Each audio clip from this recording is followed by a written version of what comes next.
In the 1970s Australia, families across the country sat down to the same dinners every single night. Meals so common that every kid from Perth to Brisbane knew exactly what was on the plate. Then something strange happened. These dishes didn't just fade away, they vanished so completely that people under 40 don't even believe they existed. What made an entire nation forget the food they grew up eating? And why did it happen so fast that nobody even noticed? Back in the 1970s, Australian dinner tables looked nothing like they do today. Most families sat down to the same meal every single night: meat and 3 vegetables. This wasn't just a saying, it was the actual law of the dinner table. A piece of grilled chop or sausage, boiled potatoes, peas and carrots, maybe some pumpkin if you were lucky. Everything cooked until it was soft enough to mash with a fork. But some dinners stood out as special.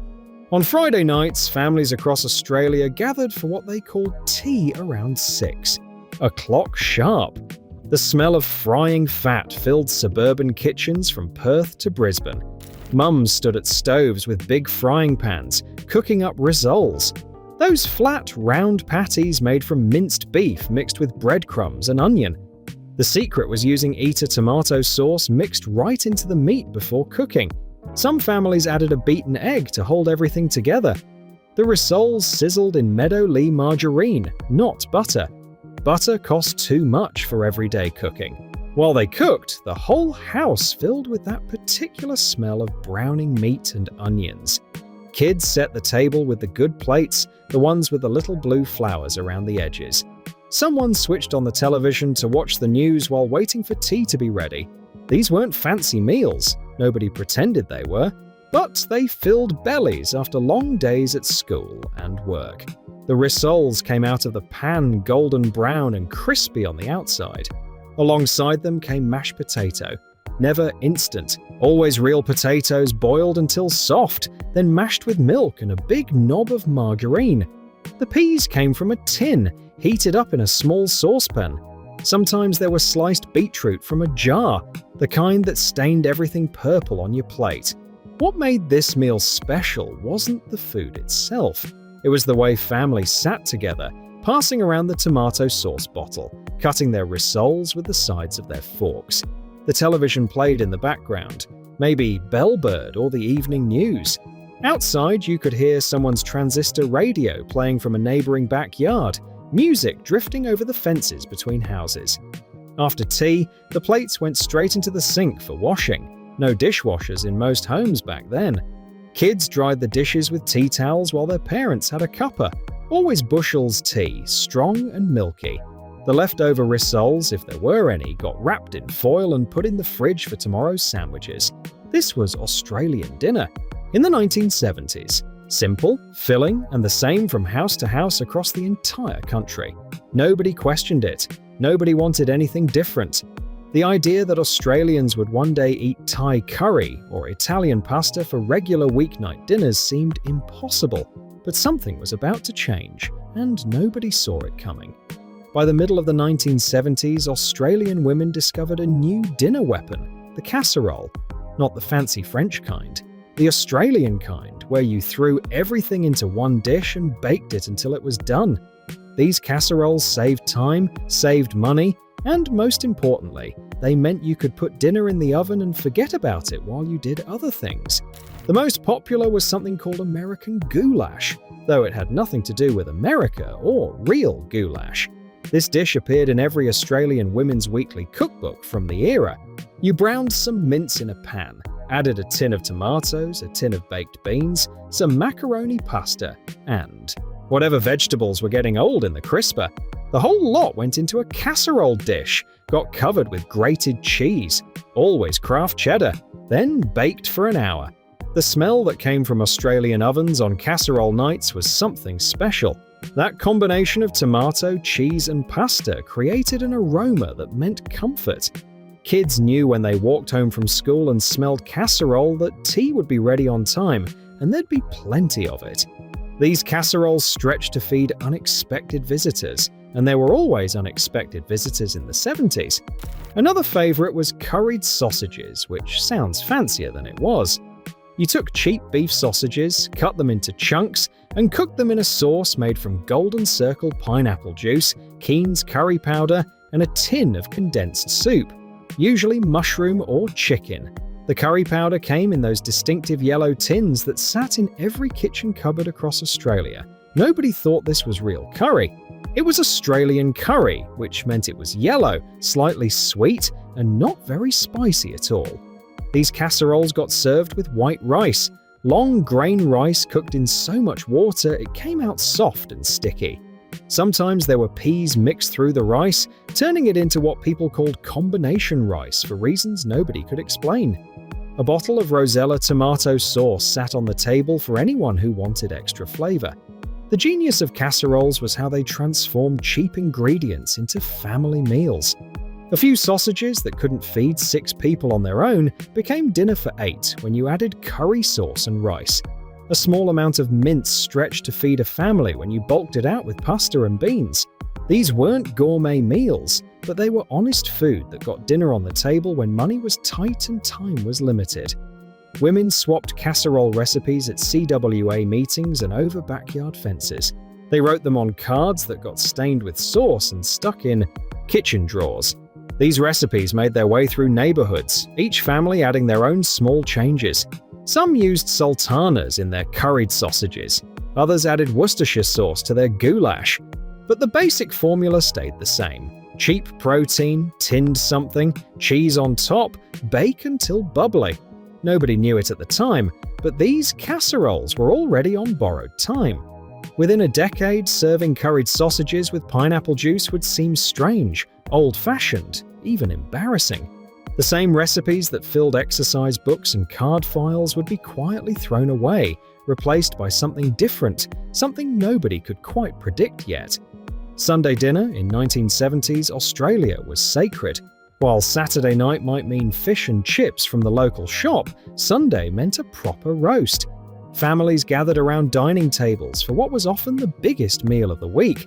This wasn't just food, it was tradition, religion, and social glue all rolled into one. The Sunday roast followed strict rules. A large piece of meat, usually lamb, sometimes beef, went into the oven early. The whole house heated up from the oven, running for hours. Potatoes got peeled and placed around the meat to roast in the fat. Pumpkin wedges joined them. Everything cooked together in one big roasting pan, the vegetables soaking up the meat juices until they turned golden and crispy on the edges. Meanwhile, someone made gravy. Real gravy from the pan drippings, flour and water stirred constantly over the stove until it thickened. This wasn't powder from a packet. Those existed but were looked down upon for Sunday dinner. The gravy had to be made properly, with the rich brown color that came from real meat juices. Getting the gravy right was a point of pride. Peas got boiled. Always frozen peas, never fresh, because frozen peas were modern and convenient. Carrots, too, boiled until soft. Some families added cauliflower with white sauce, made from butter, flour, and milk. The cauliflower got boiled until it fell apart, then covered in the thick white sauce and maybe some grated cheese before getting briefly grilled until the cheese bubbled. The meat came out of the oven and rested while someone carved it into slices. This was usually Dad's job, standing at the head of the table with a good carving knife and fork. The slices had to be thin and even. Any kid who grabbed a crispy bit of fat from the roasting pan got their hand slapped away, but good-naturedly. Everyone sat down together. Extended family often joined. Grandparents, aunts, uncles, cousins. The table groaned under serving dishes filled with meat, roasted vegetables, boiled vegetables, gravy in a special jug. People passed dishes around, serving themselves, the noise of conversation and cutlery filling the room. But something interesting happened in the late 70s. Families started questioning this tradition. Why spend all Sunday afternoon in a hot kitchen? Why eat such a heavy meal when the weather was scorching? Why stick to lamb when there were other options? Some families started experimenting. A chicken instead of lamb, a barbecue outside instead of the oven. Some daring souls even suggested skipping the roast entirely and going out for Chinese food.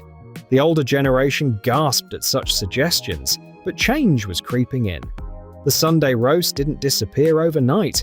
It faded slowly, becoming less common, less automatic. By the end of the decade, plenty of families still gathered for Sunday dinner, but just as many had found new traditions. The change felt small at the time, but looking back, it marked the beginning of something bigger. The slow transformation of Australian food culture from its British roots into something new and uniquely Australian.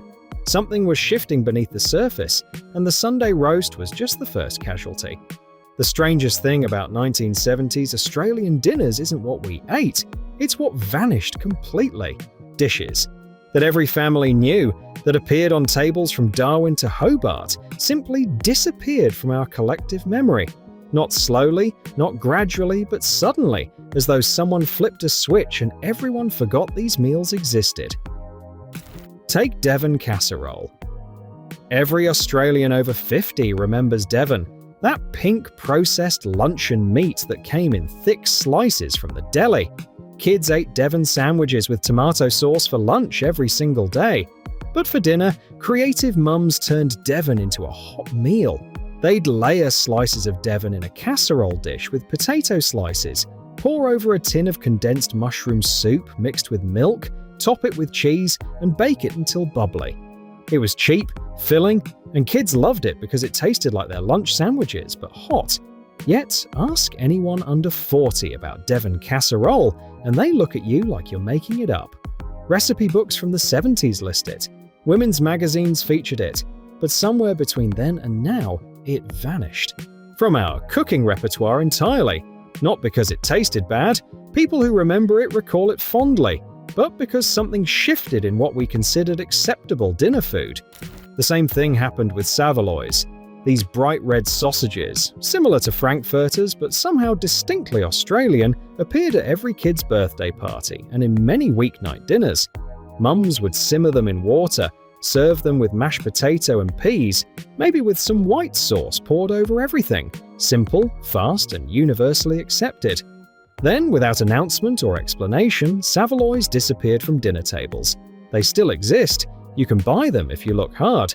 But nobody serves them for dinner anymore. Brain fritters suffered the same fate. Older Australians remember their parents or grandparents making these. Actual sheep's brains, crumbed and fried until crispy. They were cheap protein, readily available from any butcher, and considered perfectly normal dinner food.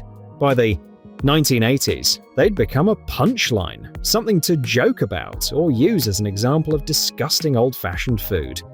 What's fascinating isn't that taste changed. That's natural and expected. What's strange is how completely these dishes vanished, how thoroughly they were forgotten. It's as though an entire generation decided simultaneously to pretend these meals never existed. No gradual decline, no transition period, just sudden cultural amnesia. Some food historians suggest it happened when Australia opened up to immigration from non-British countries. As Greek, Italian, Lebanese, and Asian families brought their own food traditions, Anglo-Australian cooking suddenly looked boring and unsophisticated by comparison. Dishes that seemed perfectly normal became embarrassing reminders of our provincial past. Others point to changing ideas about health and nutrition. What seemed like normal protein sources in the 70s became processed or weird as health consciousness grew. The same. Casseroles that saved time and money became unhealthy for their reliance on tinned soup and cheese. But the real mystery is the speed. Cultural change usually takes generations. This took less than a decade.